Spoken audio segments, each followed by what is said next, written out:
Okay, paano ba malalaman kung oxalate sensitive ka? O ano naman mga sintomas? Sa umpisa po, no, ginawa nyo na lahat. Nag-strict low carb na kayo. Puro kayo nasa safe food list. And still, may mga discomfort kayo. And still, may mga problem. Doon tayo magbabawas ng mga vegetable na high in oxalate. Lessen your... Kaya nga mas pagka naglo-low carb, ang priority natin to eat is all those protein. Unahin muna natin kainin to. Then fats. Then yung egg. No? Huling-huli yung gulay.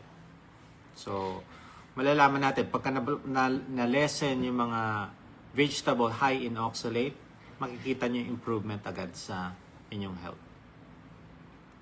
Okay. Ito. Nagkakos po ba ng gallstone ang fasting o OMAD? No. Okay? If you are fasting or nagwa 1 meal a day po kayo, para maiwasan ang gallstone is to break your fast with real foods. Wag high carbs. Madalas ang pinang-break natin ng fasting, dun sa mga nagpa-fasting lang, no, hindi naglo-low carb, is high carbs. Much nagkakaroon ng gallstone pagka ganun. So, break your fast with low carb meal. Okay? Kung masyadong matagal na yung fasting nyo, extended fasting, break your fasting with bone broth or soup. Then after 30 minutes, 50% of your meal. Then after 30 minutes, if still hungry, the rest of the plate. Pero kung hindi na gutom, huwag nyo nang kainin. Okay?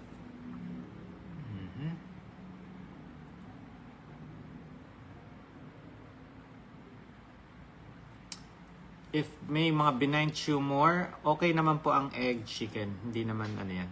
Ang tatanggalin natin, mga food rich in sugar, mga ultra-processed food, tanggalin nyo na yan. So, lutong bahay lang.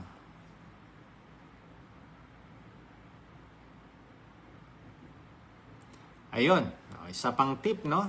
Sabi dito, paminsan-minsan nagkakaroon ng emotional cravings, pero ang ginagawa lang niya is umiinom ng maraming tubig. Alam niyo ang advice ko sa inyo sa mga naglo-low carb? Kung feeling ninyo is gutom kayo, sip your electrolytes. Ako, nung nag-start ako niyan, newbie pa lang ako, ang ginagawa ko nagkakape. Black, no creamer, no sugar. Imagine mo, nawawala yung gutom. Feeling ko gutom, pero pagka nagkape na ako, nawawala yung gutom. Doc, normal, hindi nakaka-poops regularly every pag nakaka-diet. Ano ito? Hindi ko alam yung question. Okay lang bang 72 hours fasting? Okay lang, kung yan ang kaya po. Yan ang kaya nyo. Ako hindi ko kaya ata 72 hours. Kasi pagka very active po kayo, nagbubuhat, no, nagka-cardio exercise, you need fuel. So, mga food kailangan natin. Kaya yung 72 hours fasting, ako, hindi ko pa nagagawa yan.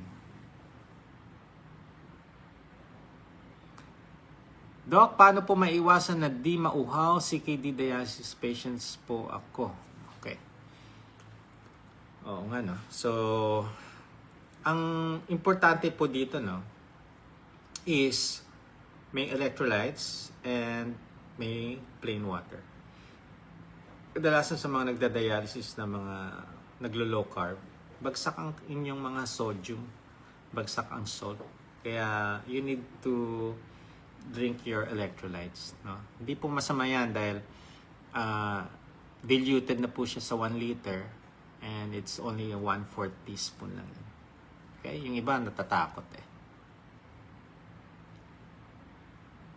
Okay. Kapag medyo mabigat ang tuhod, may arthritis. Okay lang po ba ang carne and pork? Okay. So, paano nagkakaroon ng arthritis, no? When you have elevated uric acid, gouty arthritis, no? When you have elevated uric acid, kung walang pain, no? Warning sign yan. Majority of our majority of uric acid came from our body. produced by our liver. So, paano nawawala yan? Paano na tatanggal? Through the kidney.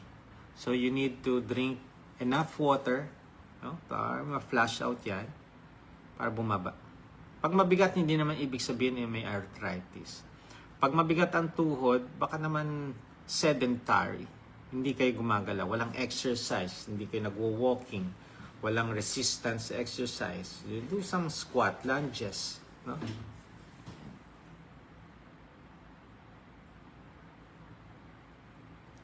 Ayan.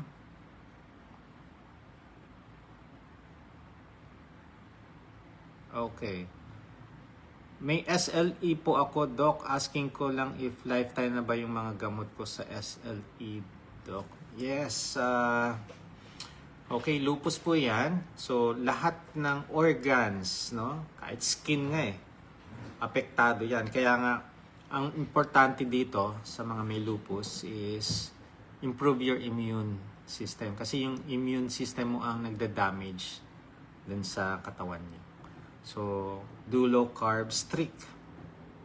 Tapos, yung mga maintenance, pagka nawala yung mga symptoms, nawala yung mga elevated na, halimbawa, yung hypertension nyo, nag-normal, nagbabawas naman ng maintenance.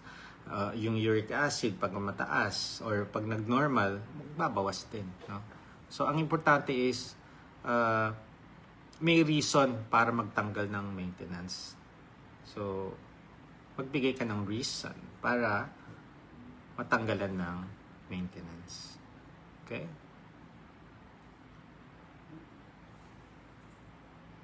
Okay. Pwede po ba mag-fasting ang may hypothyroidism? Yes po. Pwede po. Wala namang problem po yan.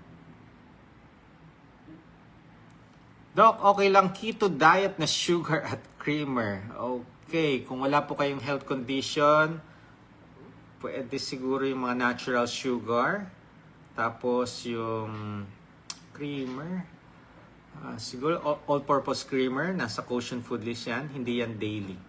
2 or 3 times a week kung walang health condition. If you are diabetic, if you have fatty liver, out po yan.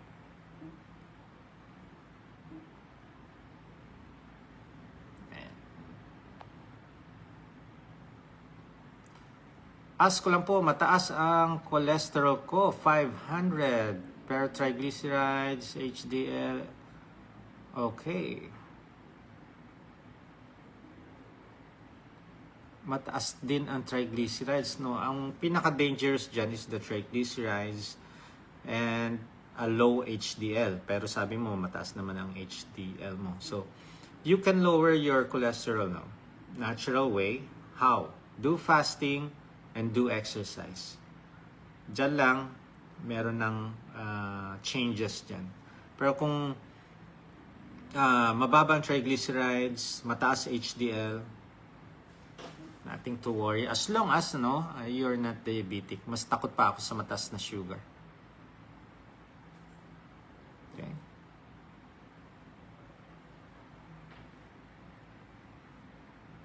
Doc, nakahalo ang patatas sa niluto ko pero sa anak ko po yun. Okay lang yan, wala naman po. No? Diabetic, nako. Yes, okay lang po yan ihalo. Sa mga beef, kung naglagay kayo ng mais, no? Bulalo, naglagay ng mais, huwag nyo lang kainin yung mais. Doc, pag nagfa-fasting, okay lang to take meds? Nakaka-break po ba ito ng fasting? No. So, make sure yung medication pwedeng i-take without meal. Kasi may mga meds naman tayo na pwedeng i-take siya na walang meal. Make sure na yung meds nyo is with meal kung kinakailangan. Okay.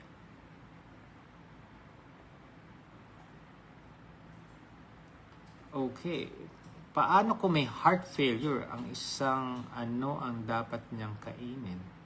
The real foods, same. Natural foods, healthy foods, wag ultra-processed food. No? Wag sugar.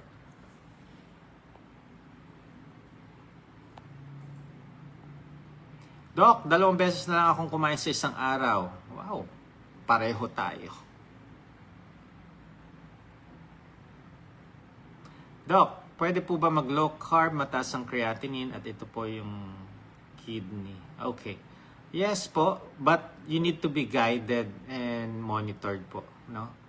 Seek consultation first para ma-explain sa inyo how to do this low carb properly. Marami kasi may mga health condition na, may mga kidney problem, tapos do it yourself kayo ng low carb, mas hindi nyo pa naiintindihan, mas nagkakaroon ng problem po. Okay?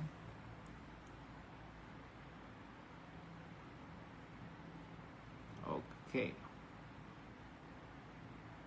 Nakakasama po ba ang coconut oil sa may CKD? Hindi po. Healthy fats po yan. Okay.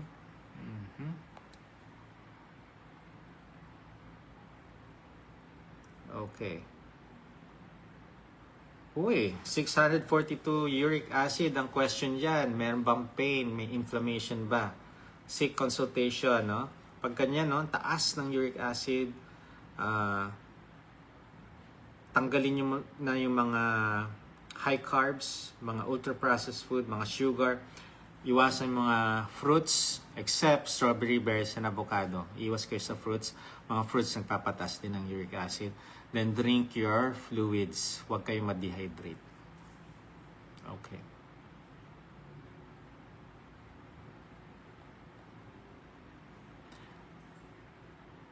Okay.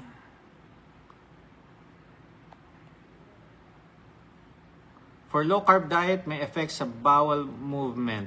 Okay, marami pong mga concern dyan, no? Pagka nag-low carb ba ako, magdadiarrhea ba ako, magko-constipate. Same lang, halo-halo. Yung iba nagko-constipate, yung iba nagdadiarrhea. Okay. When you do the low carb, no, lifestyle, may electrolytes. Yung Epsom salt is a laxative. Kaya pagka nagdadiarrhea kayo, tanggalin nyo po yung Epsom salt. Okay? Ngayon, kung constipated na kayo dati pa, mas maganda talaga mag-electrolytes kayo. So, sa mga constipated, 3 ang kinokorek natin. Fluids, yung ininom na fluids natin. Movement, and oil, yung fats, healthy fats. Ayusin nyo yung mga to, mag-improve ang bowel movement. Doc, dapat araw-araw ba mag-electrolytes? Walking ako 4 to 5 times a week. Yes, every day. When you do some exercise, lalo na kung pawising kayo, uhawin, kailangan nyo po electrolytes para hindi kayo ma-dehydrate.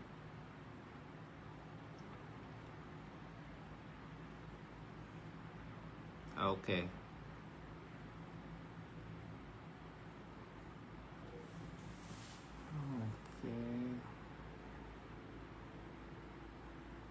Pwede po ba mag-eat ng eggs when may ubo with phlegm? Sanay na akong kumain ng eggs, pero they said hindi dapat kumakain ng eggs. Bakit? Okay. Pwede po. Kapag po may ubo, no? May ubo, may sipo, may trangkaso, fluids, food, at umiwas sa puyat. Ang katawan natin nagkakaroon ng sakit. Madalas yan pagka dire-diretso puro kayo puyat. No? Kaya nga yung iba pagka nakatulog ng maayos, nakaka-recover. Okay? Yes, pwede po mag-low carb yung may mga gallstone po. 19 years old? Yes po. Ang maganda pa nga sa mga 19 years old, no? Mababa pa ang edad na yan, bata pa. Mag-add lang siya ng activity. Nagbaburn na yan. May G6PD po, pwede mag-fasting low carb. Yes po. Basta umiwas sa mga pagkain, no, na delikado sa G6PD.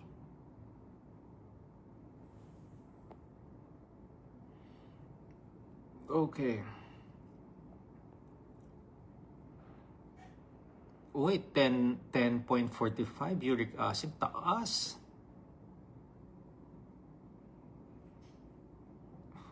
Baka kailangan mo ng fluids neto.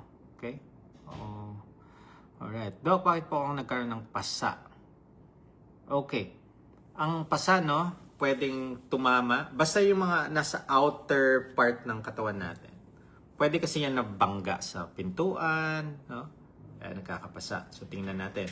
Pagka umiinom din tayo ng mga medication, no, na mga pampalabnaw ng dugo, pwede rin magkaroon ng pasain tayo. So, consult pa rin. Tingnan natin. And ma-address naman yan. Okay. Paano po mag-start kung acidic sa fasting? Acidic sa fasting. Okay. Yung acidity ng ano natin, ng tiyan, it's not the fasting.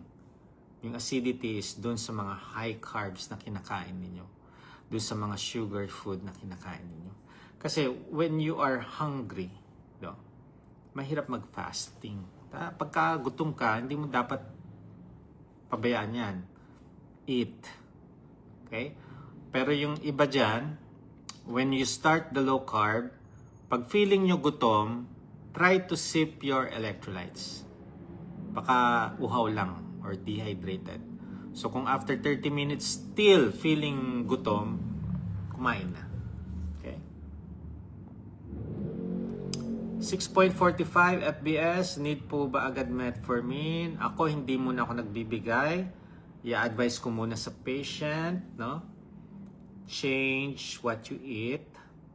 After 3 months, ulitin natin. Pag mataas, mas tumaas pa, well, kailangan na talaga natin ng medication. Why? Hindi nyo nagagawa yung low carb. Okay? Okay. Ayan.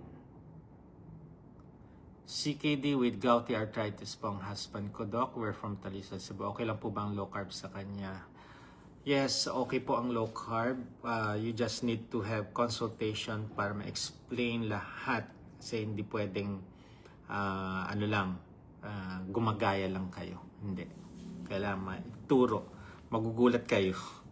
Pagka nalaman nyo, uy, pwede ba yun? Hindi ako kakain ng kanin. Hindi ako kakain ng tinapay. No? Okay, yan yung mga favorite, no? Ayan.